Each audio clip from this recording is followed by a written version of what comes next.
Hi friends, இன்றைக்கி நாம் Madurai famous chicken கறி தோசை எப்படி பண்ணுறதுன்னு பார்க்க போகிறோம்.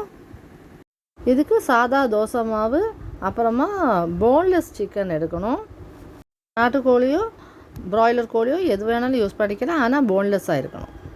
கடாயில் 1 டேபிள் ஸ்பூன் நல்லெண்ணெய் ஊற்றிக்கோங்க. நல்லெண்ணெய் காஞ்சதுக்கப்புறமா 1/4 டீஸ்பூன் கடுகு சேர்த்து அதை வெடிக்க விடுங்க. கடுகு வெடித்ததுக்கப்புறமா ஒரு 7லேருந்து 8 சின்ன வெங்காயம் நல்லா நறுக்கி சேர்த்துக்கோங்க. பொன்னிறம் ஆகிறது வரைக்கும் வதக்கணும். பொன்னிறம் ஆனதுக்கப்புறமா 1/2 டீஸ்பூன் இஞ்சி பூண்டு விழுது சேர்த்துக்கணும். அதையும் பச்சை வாசனை போகிற வரைக்கும் வதக்கணும். கொஞ்சமாக கருவேப்பிலை சேர்த்துக்கோங்க. ஒரு நறுக்கின தக்காளியை சேர்த்துக்கோங்க. நல்லா சாஃப்டாக ஆகிறது வரைக்கும் வதக்கணும். 100 கிராம் சிக்கன் மஞ்சள் தூள் உப்பு போட்டு நல்லா கழுவி வச்சுருக்கேன், அதையும் சேர்த்துக்கிறேன்.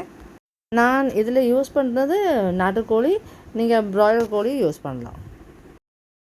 இது நல்லா வெளிர் நிறம் ஆகிறது வரைக்கும் வதக்கிக்கோங்க. இதுக்கு தேவையான உப்பு சேர்த்துக்கோங்க. 3/4 டீஸ்பூன் மிளகாய்த்தூள் சேர்த்துக்கோங்க. 1/2 டீஸ்பூன் மல்லித்தூள் சேர்த்துக்கோங்க.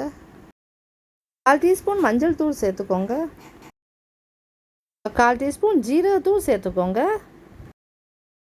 1/4 டேபிள் ஸ்பூன் மிளகுத்தூள் சேர்த்துக்கோங்க.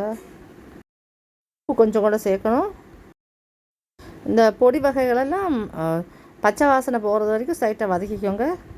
100 ml தண்ணி விட்டு வேக விடுங்க. சிட்டிகை கரம் மசாலா தூள் சேர்த்துக்கோங்க. மூடி போட்டு வேக விடுங்க. சிக்கன் நல்லா சாஃப்ட் ஆகணும்.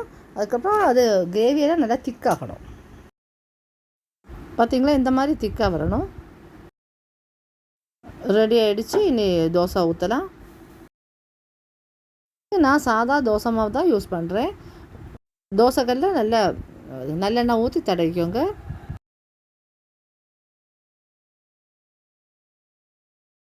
தீயை நல்லா சிம்மில் வச்சுக்கோங்க. இதுக்கு மேலே நான் முட்டை ஊற்ற போகிறேன். நான் எப்படி பண்ணுறேனோ அப்படியே பண்ணுங்கள், அப்போ தான் மதுரை கறி தோசை மாதிரி கரெக்டாக வரும். மாவு ஊற்றி ஸ்ப்ரெட் பண்ண உடனே இந்த முட்டையை சேர்க்கணும்.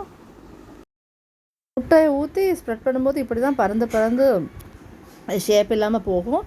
அதை நம்ம அப்படி ஒதுக்கி அப்படி அது ஒரு சர்க்குலர் ஷேப்பில் கொண்டு வரணும்.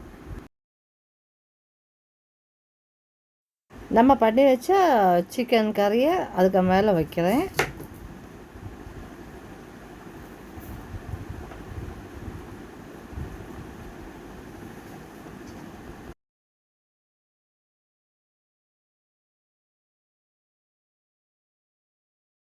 தோசையோட எல்லா சைட்லேயும் அது ஸ்ப்ரெட் பண்ணிக்கணும்.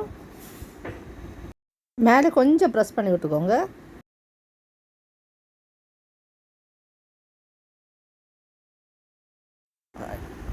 இதுக்கு மேலே நம்ம நல்லெண்ணெய் ஊற்றணும். சைடில் நல்லா முறிஞ்சு வந்ததுக்கப்புறமா நம்ம இதை திருப்பி போடலாம். திருப்பி போட்டு ஒரு 7லேருந்து 8 நிமிஷம் வரை ஸ்லோ ஃப்ளேமில் வேக விடணும். நல்லா வேக விட்டால் தான் அந்த தோசை மாவெல்லாம் நல்லா வேகும். 7லேருந்து 8 நிமிஷம் வரை ஆயிடுச்சு. இப்போ நம்ம இதை ரிமூவ் பண்ணலாம். எவ்வளோ கரெக்டாக வெந்திருக்கு. மேலேயும் நல்லா இருக்குது. அந்த மாவெல்லாம் உள்ளாடி இருக்கிற மாவெல்லாம் நல்லா வெந்திருக்கு. நம்ம மதுரை ஃபேமஸ் சிக்கன் கறி தோசை ரெடி.